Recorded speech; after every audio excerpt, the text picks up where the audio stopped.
Y haciendo alguna consideración de un pasaje bíblico, y justo en el punto donde lo dejemos, ahí lo toma el maestro, así en tono como andaluz, maestro, y esperamos que la guianza y el respaldo de Dios esté en todo momento con nosotros, y que Dios nos ministre a través de su palabra. En un instrumento, en dos, pero creo que lo importante es que Dios nos hable en esta noche. Vamos a la carta a los Romanos, capítulo 12.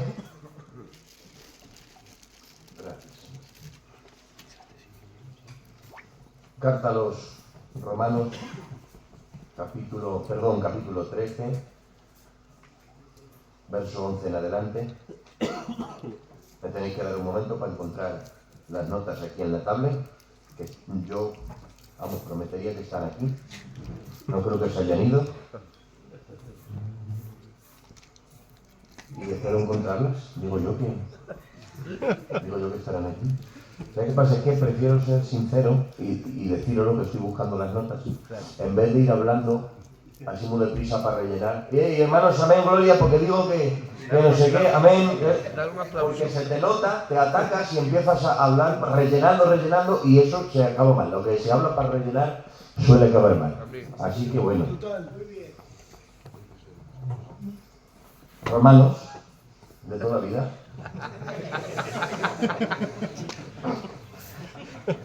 Aquí está. ¡Gloria! Gloria.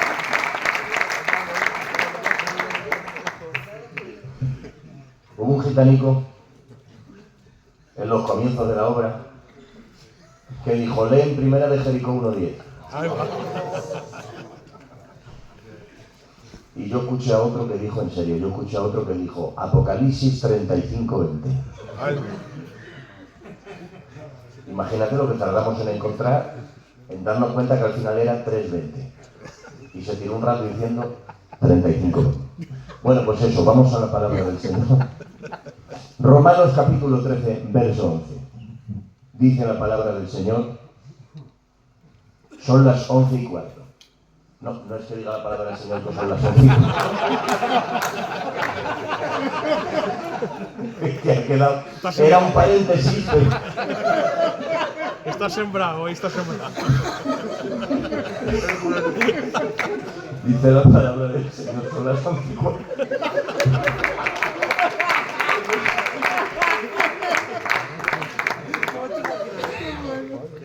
Os prometo que me he bebido en la cena, que hemos cenado en el brunch con normalidad.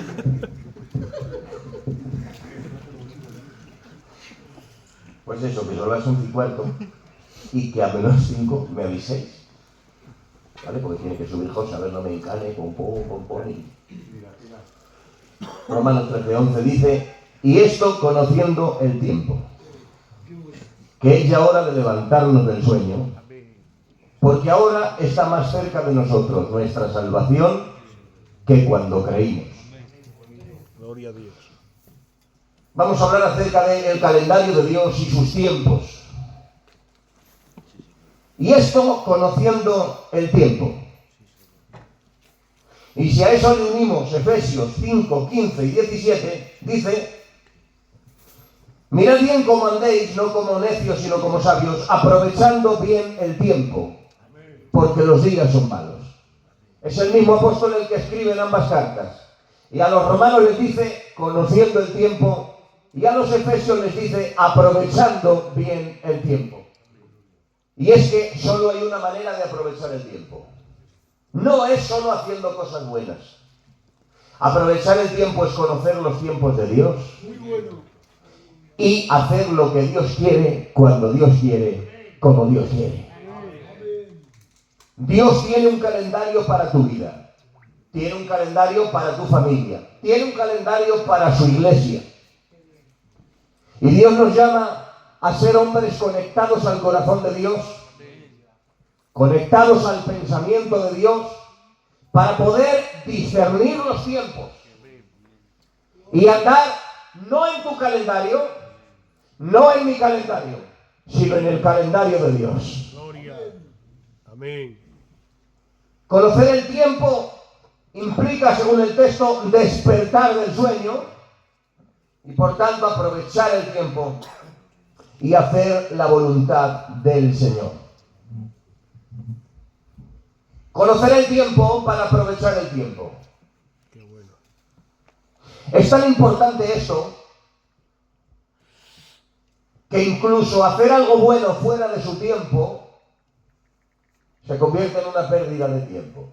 Muy bien. Aleluya. Andar en el calendario de Dios no solo es hacer cosas buenas, es operar en el tiempo de Dios.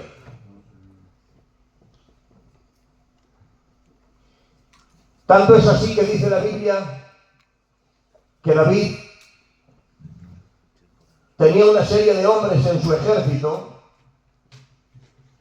y quiero pedirte que leas, que consideremos esta escritura juntos. Primera de Crónicas, capítulo 12, nos habla de los hombres que tenía el rey David de las diversas tribus.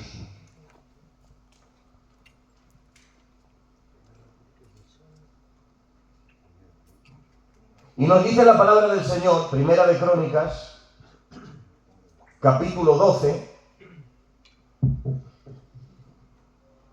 Considera los nombres de las tribus y el número de hombres que aportaba cada una. Dice: de los hijos de Judá que traían escudo y lanza, 6.800, listos para la guerra. De los hijos de Simeón, 7.100, valientes y esforzados para la guerra. De los hijos de Leví, 4.600.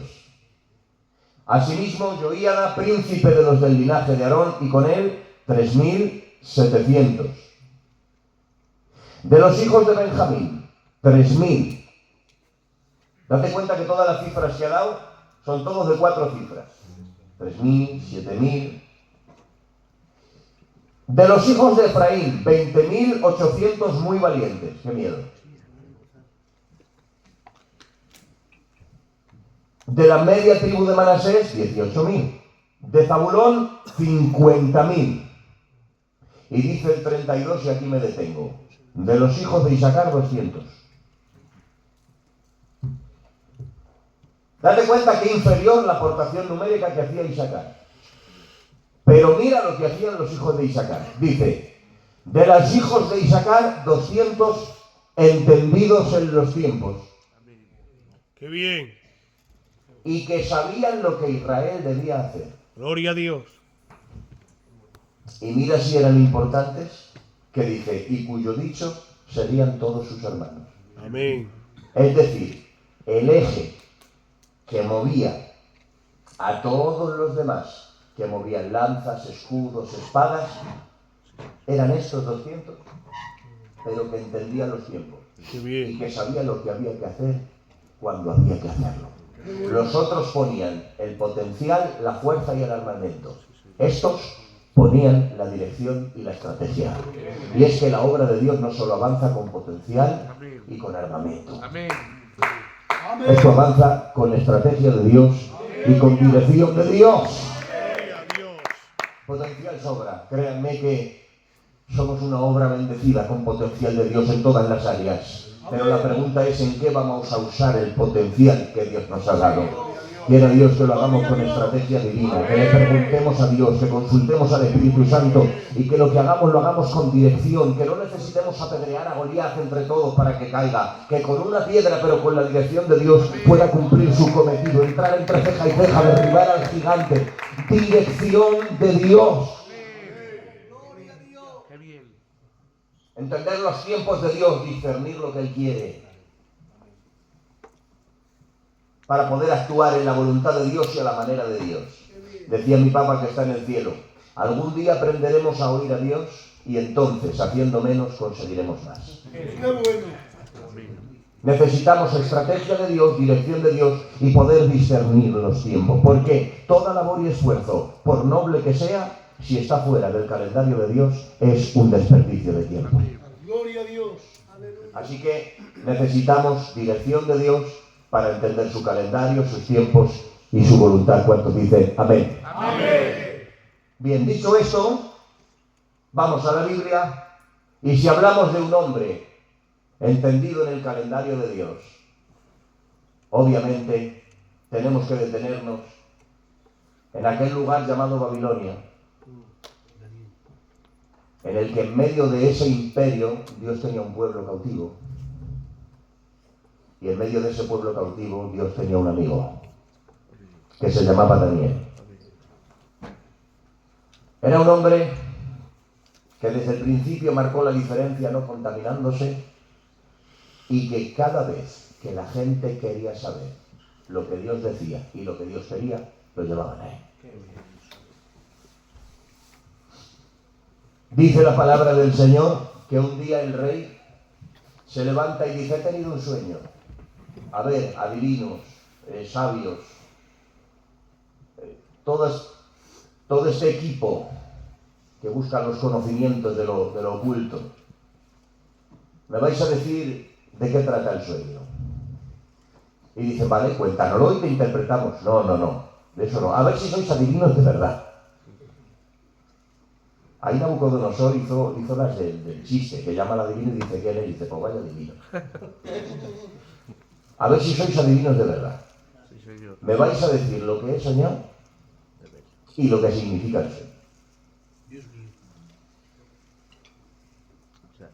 Le dicen: escucha, rey, por favor, piensa un momento, ten compasión. Esto solo está al alcance de los dioses. Solo está al alcance de los dioses, ¿vale? Todos muertos. Y les da un plazo y dice: si en este plazo no hay interpretación, todos muertos. Y cuando ya pues todos están haciendo los preparativos, bueno, pues ya está. Esto ha sido la vida, fue bonito mientras duró. Estamos todos liquidados. Se levanta Daniel y dice: esperad, que nosotros no lo sabemos, pero yo conozco a uno que lo sabe. ¡Qué bueno! Conozco al que sabe lo que el rey ha soñado y lo que significa. Dejadme que le pregunte. Se mete Daniel con Dios. ¡Qué bien!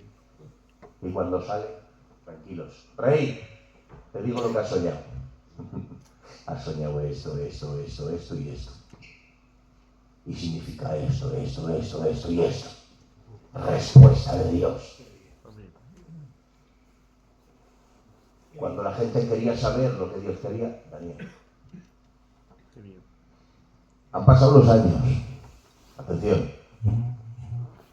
10, 20, 30, 50 años. Ha llegado aún siendo un chaval. Pero los años han pasado. Se retira un rey y entra otro. Y cuando llega el rey Belsasar estrenándose en el trono, el rey Belsasar se sienta y hace su fiesta. Venga, comida para todos, bebida para todos, música, bailes y fiesta, que me estreno como el hombre más poderoso del mundo. Y en medio de la fiesta, de golpe aparece algo para lo que nadie estaba preparado. Aparece una mano, que aparece de la nada escribiendo en lo encalado de la pared. ¿Qué es esto? Y dice: y el rey palideció. Le chocaba en las rodillas una con la otra, el hombre más poderoso del mundo. Ahora no tenía respuestas. Porque hay cosas en las que el poder no tiene la respuesta. Hay cosas en las que la autoridad política no tiene la respuesta. Hay cosas en las que el poder humano, la grandeza humana no tiene la respuesta. Y cuando ve el panorama, palidece, le empiezan a dar las rodillas una con la otra, no encuentra la explicación y dice: llamar a los adivinos, hechiceros, encantadores, magos, que vengan. Llegan todos. Decidme qué pone ahí. Empieza a tirar del recurso espiritual, pero no de la luz. Espiritual, pero de las tinieblas. Y se quedan mirando y dice: y no pudieron ni leer la escritura ni darle la interpretación. Ojo, no es que leyeron pero no supieron interpretar, porque tú lees una palabra en inglés o en italiano y puedes leerla pero no saber qué es lo que quiere decir, aunque la palabra como tal la estás leyendo. Estos dice: no pudieron ni leer ni interpretar. Es que ni siquiera vieron que pusiera mene mene tekel upachín. Dice, no pudieron ni leer ni interpretar. No vieron nada. Rey, nada. No hay respuesta. ¿Qué hacemos? Estamos acabados. Pero entonces, en medio de ese caos sin respuesta, que se parece mucho al presente de esta sociedad, Gloria a Dios. Nabucodonosor me recuerda a las generaciones pasadas de esta civilización, que son las que llevaron a la humanidad hasta la posición de prosperidad que está ahora.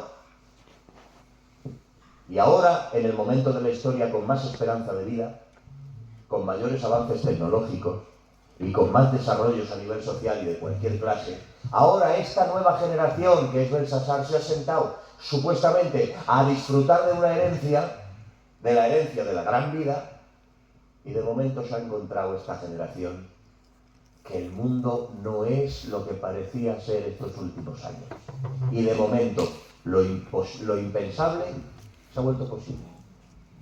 Creíamos que en nuestro tiempo ya no veríamos tantas cosas que se están viendo, y de momento la seguridad del mundo se sacude y aparece amenaza de guerra mundial, de pandemias mundiales, de destrucciones, de invasiones extranjeras, cosas que eran impensables. De momento, ¡pam!, aparecen rompiendo con la normalidad. Y la sociedad se queda como Belsasar, sin respuestas. Y mientras Belsasar está pasmado, sin poder asimilar lo que está ocurriendo, y acompáñame cuando puedas, dice la palabra del Señor, que habiendo llamado a los magos, a los adivinos, a todos los de las ciencias ocultas, y no han podido leer, ni han tenido respuesta, dice que llega su mujer, se acerca. Escucha, Belsasar,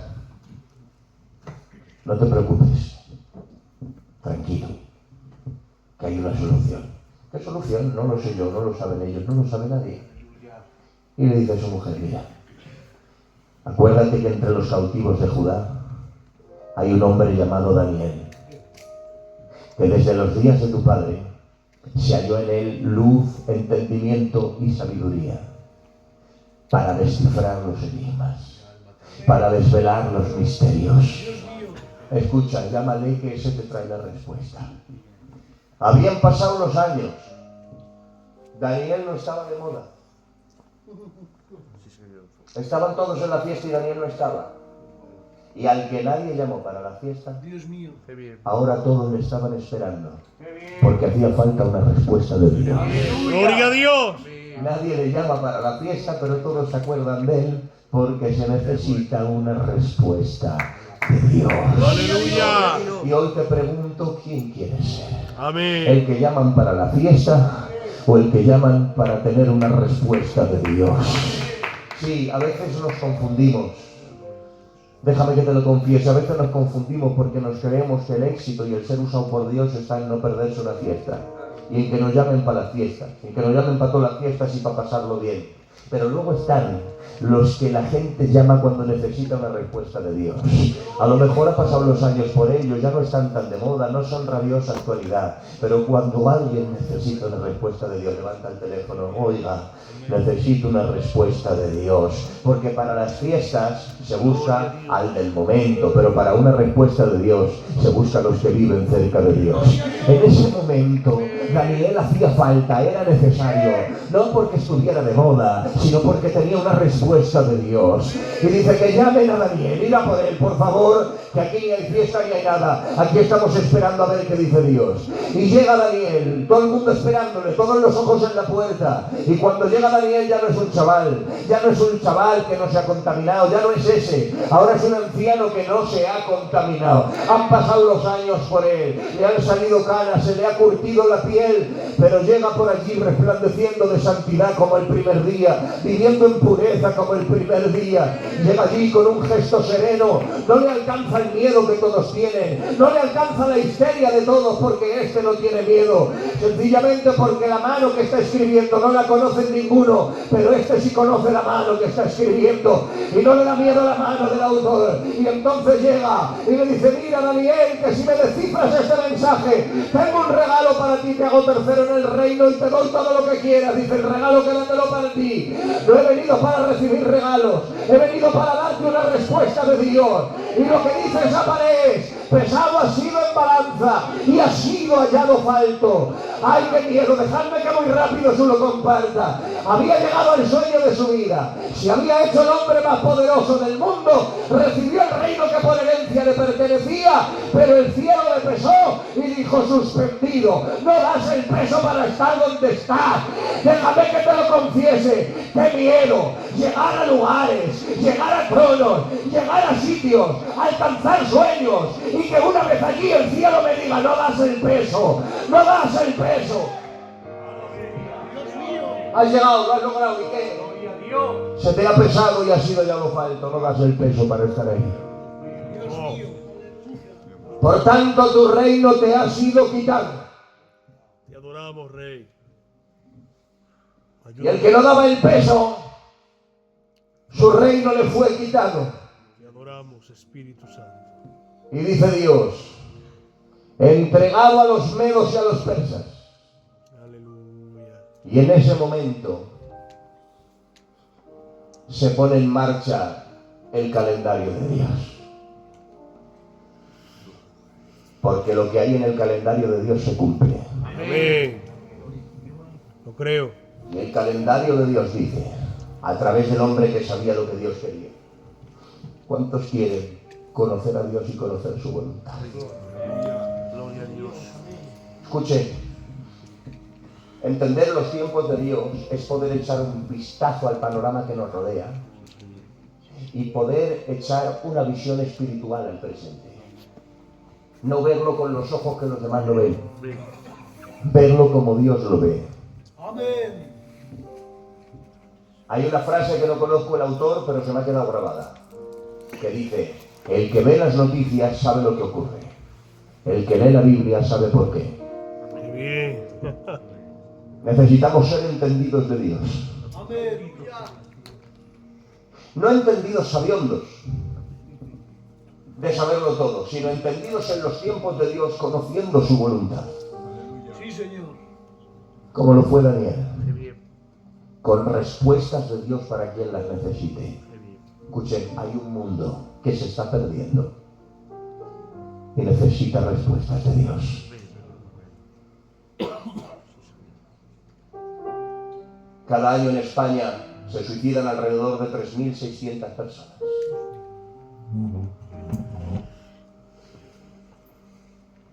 Se necesitan respuestas de Dios. Sí, Señor. Cada año 90.000 niños aproximadamente son abortados.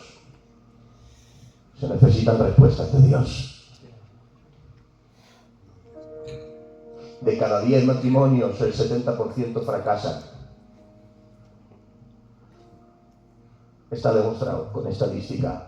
7 de cada 10 se deshacen. Se necesitan respuestas de Dios, ¿sí o no? Amén. Y cuando llega Daniel, el hombre, con la respuesta de Dios, dice: Belsasar, tu reino te ha sido quitado. Y empieza una secuencia de trato divino con la humanidad, en la que Dios permitiría levantarse y caer 4 reinos: Babilonia, Medo-Persia, Grecia y Roma. El calendario de Dios se puso en marcha, y ese mismo calendario, tal cual lo profetizó Daniel, le fue mostrado al rey Nabucodonosor en la visión de una estatua que representaba esos 4 reinos conforme al calendario de Dios y el desarrollo de un propósito divino. Y a partir de aquí, nuestro hermano José nos sigue compartiendo.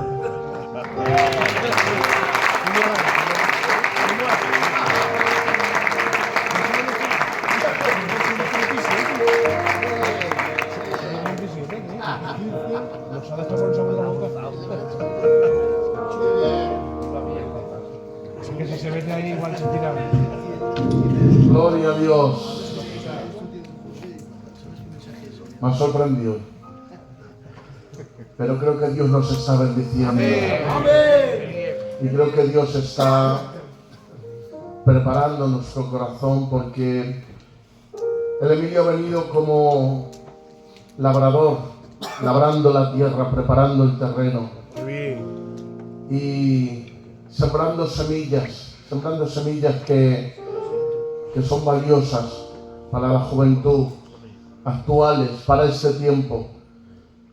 Y bueno, pues a mí me toca lo mejor, porque él ha sido el que ha iniciado, el punta de lanza que ha abierto este tema. A mí me toca recoger lo que ha sembrado él, pero vamos a seguir con el mismo tema en el nombre de Jesús. Miren, yo no voy a salir del tema, porque creo que Dios nos está bendiciendo. Dice Gálatas capítulo 4, versículo 4. Pero cuando vino el cumplimiento del tiempo, Gloria a Dios. Dios envió a su Hijo, nacido de mujer y nacido bajo la ley. Amén. Lo lanzo y comienzo yo de esta manera, siguiendo con el tema. Dios tiene proyectos. Y Dios desarrolla sus proyectos en su tiempo y a través de personas. Amén. Lo voy a volver a repetir. Dios tiene proyectos. Podía hacerlo sin nosotros. No nos necesita. ¡A su nombre! ¡Gloria! ¡A su gloria! ¡Más gloria! Y como suelo decir, está muy bonito, rima, es patrimonio de Filadelfia y mola mucho, pero es antibíblico. A su nombre, gloria, y a su gloria, más gloria. Lo siento, suena muy bien, pero es antibíblico. Porque tú puedes dar gloria a su nombre, pero tú no puedes añadir más gloria a la gloria que Él ya tiene. Porque si Él pudiera incrementar su gloria por la gloria que tú le das, su gloria sería alterable, sumaría, tendría más. Eso implicaría que podría restar con las blasfemias de los hombres.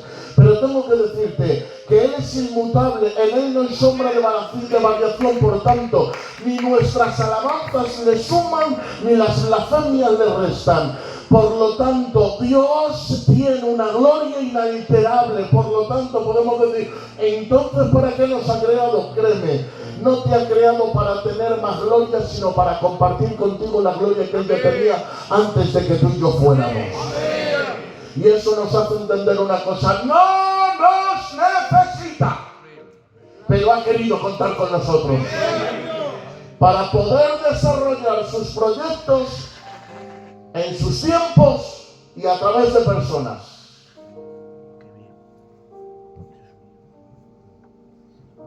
En el cumplimiento del tiempo, Dios envió a su Hijo. Amén. Nacido de mujer. Y es que, como bien decía el Emilio, Dios no hace nada al azar. Tiene un calendario, tiene una agenda. Él no improvisa. No conoce las puertas de emergencia, no conoce un plan B. Todo lo que hace lo hace sabiendo que los movimientos que Él tiene, los movimientos que Él hace, no hace falta ni siquiera señalizarlos, porque conoce cuándo los tiene que hacer sin molestar a nadie. Y es capaz de desarrollar sus movimientos sin que nosotros le tengamos que aconsejar, sin que nosotros le tengamos que decir dónde tiene que quitar y dónde tiene que poner. Los proyectos de Dios tienen garantía de éxito. Y por eso Dios sabía cuándo enviar a su Hijo. Yo creo. Pero no lo hizo de cualquier manera.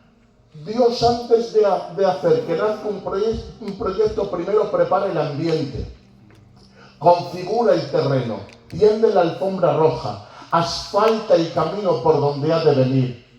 Y para que pudiera venir Jesús, como bien dice mi amigo Emilio, se tenía que configurar un terreno. En el cumplimiento del tiempo, Dios tuvo que preparar un escenario que pudiera albergar la primera venida de nuestro Señor Jesucristo. Y precisamente tenía que hacer los preparativos no de cualquier manera. Antes de que naciera Adán, tuvo que crear el Edén.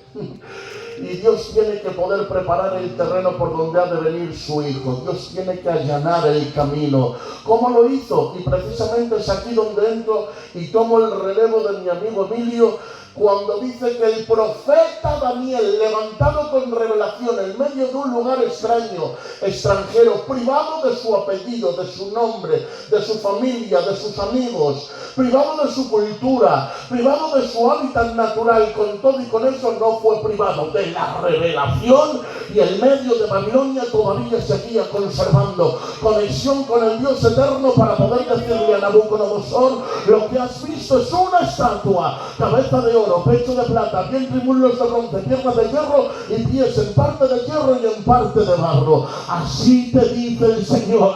Dios mío, de momento vi una piedra que fue cortada, no con mano, y pegó en la base de la estatua y se desmoronó. Los pies de barro y de hierro, las piernas de bronce, el pecho de plata y la cabeza de oro. Escucha, el Señor a través de Daniel estaba poniendo fecha de caducidad al reinado de Nabucodonosor, y aunque Nabucodonosor se enfadara, tiene que entender que Él es el que quita y el que pone reyes, Él es el que abre y el que cierra, que la historia no se puede desarrollar al antojo de los hombres, que esto no es un coche sin frenos, que esto no es un caballo deslocado. El Señor ha hecho spoilers de la historia, y lo que ha dicho es esto: somos más que vencedores y Cristo viene. Y la cuestión es que para que pudiera venir su hijo, primero tenía que configurar un escenario, pero también configurar el escenario de la segunda venida. Ya se está preparando, ya estamos en cierne, ya se están estructurando todas las cosas. Déjame decirte, Dios envió a su hijo en el cumplimiento del tiempo, pero antes tuvo que pasar por diversos sitios. Tuvo que escoger a un hombre con 75 años y una mujer estéril para decirle: voy a sacar de ti una gran nación. Cógete a un jovencico, vigoroso, con fuerza, con futuro. No, coja a un anciano con 75 años y su mujer estéril para que sepan que esto no nace de ellos, sino que nace de él. Les saca de su tierra y parentela y les dice: ven a andar. Andar sin GPS, sin saber a dónde vas. Tú anda, que no te preocupes, que aunque no tengas GPS, el que te dirijo soy yo y el que te llevo soy yo. Hermanos, de esos lomos nacen precisamente las 12 tribus de Israel. De entre ellas nace un tal José que le deposita un sueño, aunque luego pasó por ciertas pesadillas para que se cumpliera el sueño. La cuestión es que le despoja de la túnica, le saca de la casa del padre, le lleva a Egipto. ¿Y qué cosas, hermanos míos? Entró siendo esclavo, él solito siendo esclavo. Entró siendo esclavo, pero ¿qué cosas? Desde la cárcel Dios le hizo saltar como un trampolín al trono. Se convirtió en segundo de Faraón y comenzó a administrar los graneros de Egipto, para que pudiera dar paso precisamente a los 70 judíos que precisamente estaban pasando hambre, pero Dios había depositado en José un eslabón estratégico para conectarles con un tiempo que les iba a hacer crecer como nación dentro del horno de hierro llamado Egipto, porque Egipto no fue preparado para que Israel fuera destruido, sino para que Israel creciera como el pan cuando lo metes dentro del horno, que empieza a hacerse grande. Así Israel se metió dentro del horno de Egipto y se empezó a hacer grande, aunque había persecución. Pero qué cosas, cuando hay promesa de Dios, aunque la persecución venga, Dios se hace crecer y crecer y crecer y crecer y crecer. Crecieron, ay Dios mío, al punto en el que entró un judío siendo esclavo y salieron 2 millones de judíos siendo libres. Gloria a Dios. Porque Dios necesitaba una nación que condujera su nombre, una nación que condujera el pacto, una nación que se convirtiera precisamente en aquellos de donde descendería la semilla por la que vendría el recuperador del Edén. Pero es que no solo necesitaba una nación, necesitaba una nación instruida. Cuando les saca de Egipto, les lleva precisamente a Canaán, pero en el intervalo precisamente les da leyes, les da estatutos, les da mandamientos, y esos mandamientos les dan un mensaje claro para establecer la línea de la profecía por la que vendría nuestro Señor Jesucristo. Seguidamente, hermanos míos, después de que les da un mensaje, están establecidos en la tierra de Canaán, pero hay algo, ocurre algo, el pueblo se desvía, el pueblo empieza a pecar.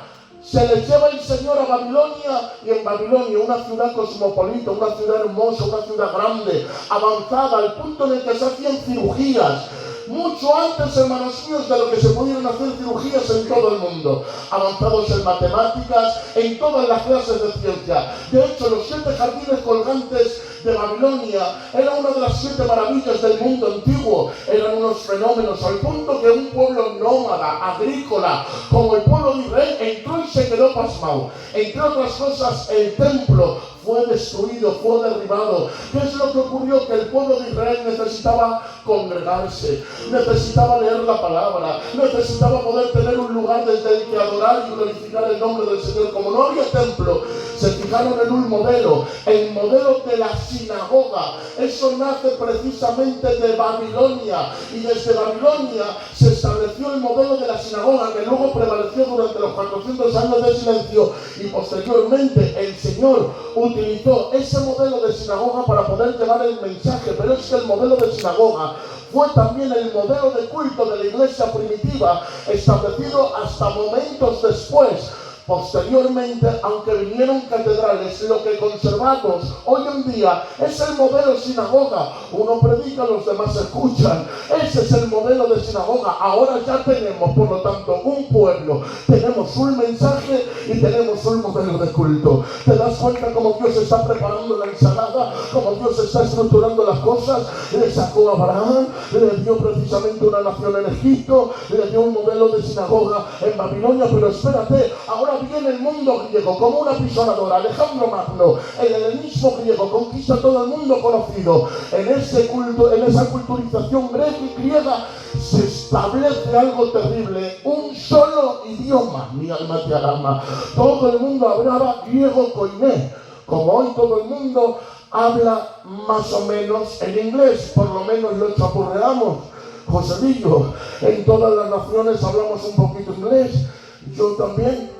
Burger King, por ejemplo, pues lo chapurreo también, Burger King, porque todos de alguna manera sabemos que el idioma internacional que nos conecta a todas las naciones es el inglés. En aquel tiempo era el griego. Todo el mundo chapurreaba el griego. ¿Te das cuenta? Porque un solo idioma era necesario para poder transmitir un mismo mensaje que pudiera llegar a todas las naciones. Yo no sé si te estás dando cuenta cómo se está construyendo el puzzle del cumplimiento del tiempo. Pero Dios ha sacado, aleluya, una nación de Canaán. Precisamente ha acogido un modelo de culto en Babilonia. Ahora de Grecia ha escogido un solo idioma. Pero ahora viene Roma. Y Roma, hermanos míos, tiene una serie de ventajas también para el proyecto divino. Resulta que viene Roma y establece la paz romana. La paz romana resulta que hace que todo el mundo esté siendo tributario de Roma,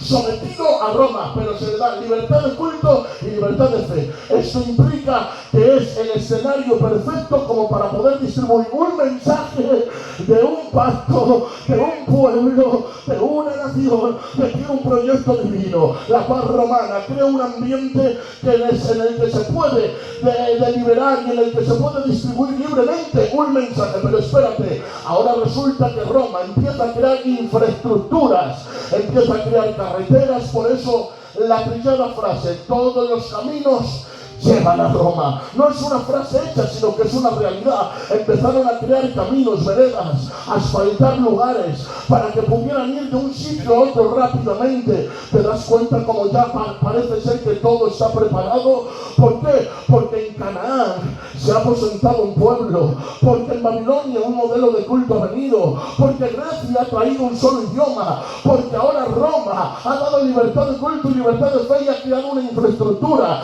Tenemos ya, hermanos míos, casi todo el puzzle hecho, porque tenemos la infraestructura, tenemos la cultura, tenemos el mensaje, tenemos el idioma, tenemos el pueblo. Parece ser que casi todo está hecho, pero ahora Dios mira desde el cielo y dice: parece ser que ya está casi todo hecho, pero me falta un equipo. Mi alma te alaba. Y miró Dios a una jovencita virgen, pura, que tenía fe en su corazón. Y desde el cielo dice, esta me vale. Le dice, Gabriel, baja porque vamos a conseguir equipo en medio de Israel. Baja corriendo Gabriel, se aparece en medio de la pared y se le aparece aquella vocita llamada María y le dice, salve, muy favorecida, bendita tú entre todas las mujeres. Y dice que es ese saludo que Dios te ha elegido para ser la que entiendes al recuperador del Edén. Mi alma te alaba. Pero ahora resulta que se va a la otra esquina y le dice, Zacarías, tu oración ha sido oída. El año que viene abrazarás un hijo. Y dice Zacarías, pero si yo soy viejo, ¿por qué no me las dado antes? Si llevo mucho tiempo orando. Zacarías, porque no solo te iba a dar un hijo, te iba a dar un profeta, Juan el Bautista.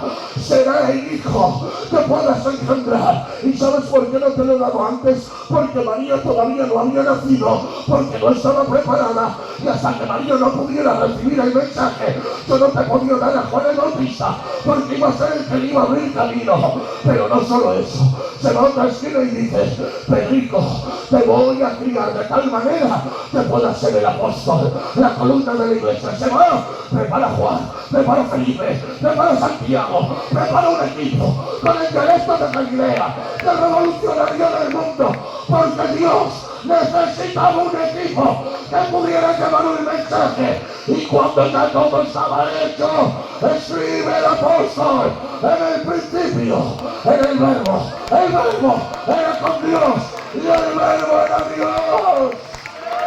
¡Aleluya! ¡Gloria a Dios!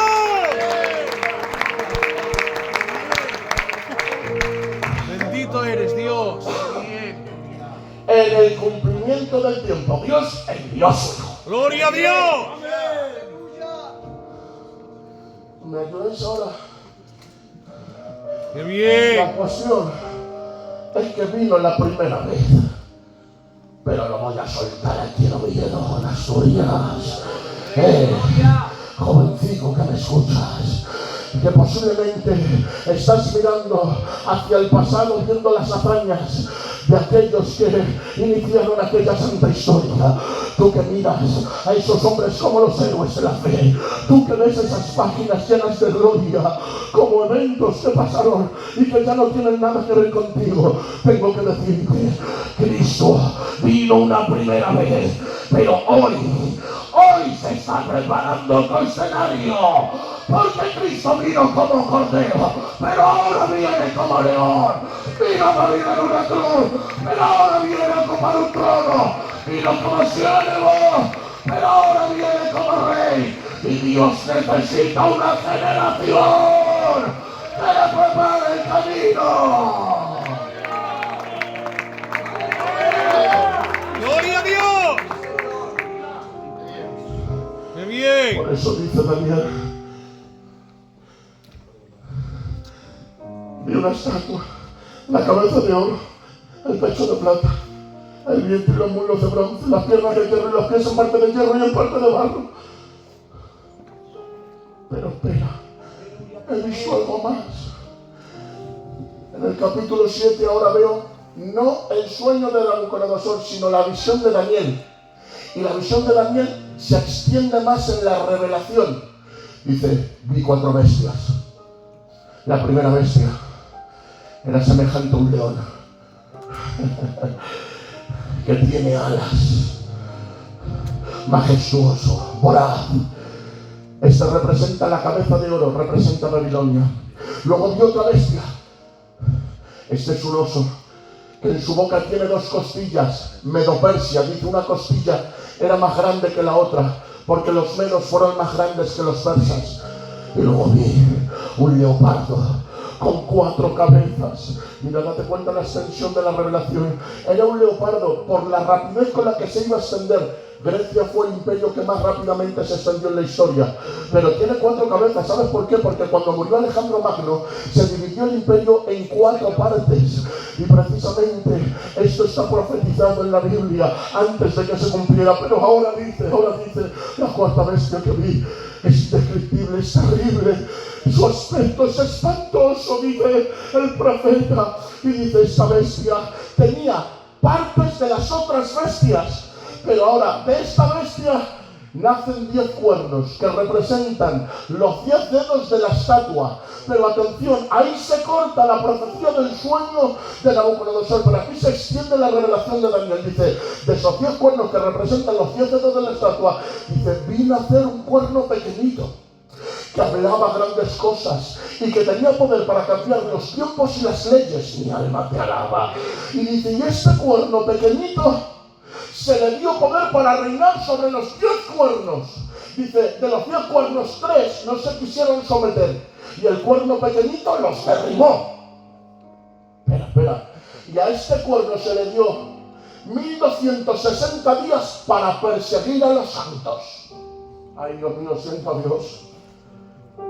¿Y qué es lo que ha pasado, José, en la historia? Porque esto tiene un cumplimiento histórico y otro futuro.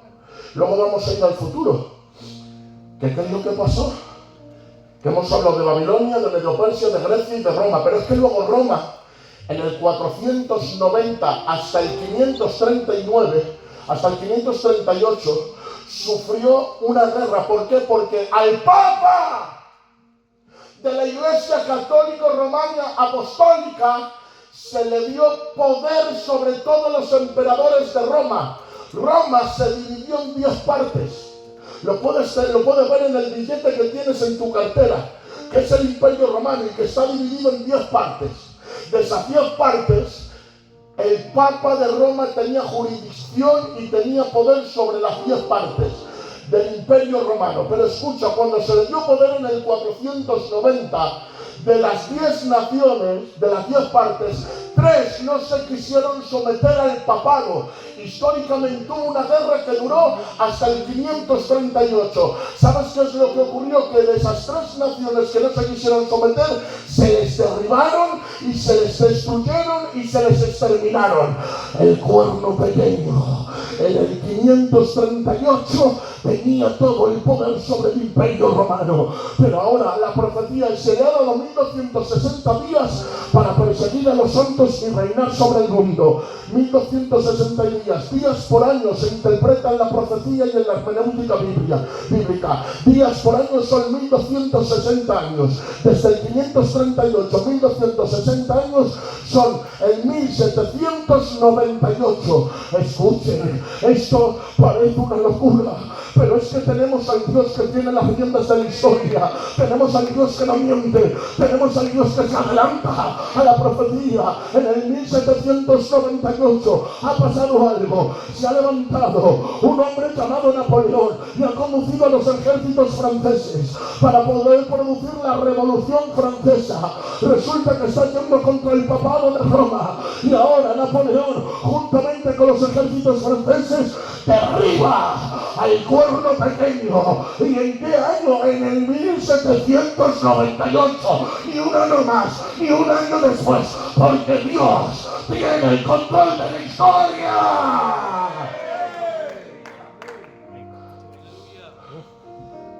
Pero escucha, dice, el cuerno pequeño será herido, pero luego se curará de su herida. Parece ser que ha desaparecido el poder del Papa de Roma, pero ahora se recluye en un lugar llamado el Vaticano, desde el que solapadamente sigue influenciando con sus telarañas todas las naciones, impregnando todos los lugares y todos los sitios, al punto, hermanos míos, en el que han comenzado a mover hilos. En el intervalo entre el 1800 y el 1900, y ahora quiero que empecéis a ver la configuración de los eventos que están por venir y cómo se está preparando todo. Así como se preparó para la primera venida, se está preparando para la segunda. En el intervalo entre el 1800 y el 1900 ya no es un solo imperio, sino que es un imperio solapado que está moviendo los hilos por debajo. Y hay una configuración de federaciones, de naciones, para poder empezar a implementar un sistema parecido al de los 10 dedos y al de las 10 naciones. Y atención, ¿qué es lo que empiezan a hacer? La ONU, la UNESCO, las Naciones Unidas, confederaciones que empiezan a dar poder a una sola persona o a un grupo de personas para traer cumplimientos proféticos. Esto antes nunca había pasado, pero resulta que después de que empieza a establecerse la ONU en estos 150 años hasta el 1948, resulta que el 14 de mayo, reunidas las Naciones Unidas, todas al unísono, cumplen una profecía, y la profecía es que Dios dijo: en un solo día os haré nación. Resulta que desde el 70 después de Cristo, los israelitas, el pueblo del Señor, ha sido destruido y dispersado. La diáspora, la dispersión, se ha hecho durante muchos años a lo largo de todas las naciones, y los judíos han emigrado a un sitio, otro sitio, otro sitio, otro sitio. Y había una profecía: cuando veáis a la higuera florecer, la higuera es Israel. Señores, esto pasó en el 70, el año 200, el año 500, el año 1000, el año 1200, el año 1500, el año 1900, nada. El año 1948, el 14 de mayo, las Naciones Unidas se reúnen y dicen: tenemos que darle la nación a los judíos. Y en un solo día, 600.000 judíos, eso es un milagro. No sé cómo ni de qué manera. No sé si vinieron en el AVE, no sé si vinieron en avión, no sé si vinieron en coche.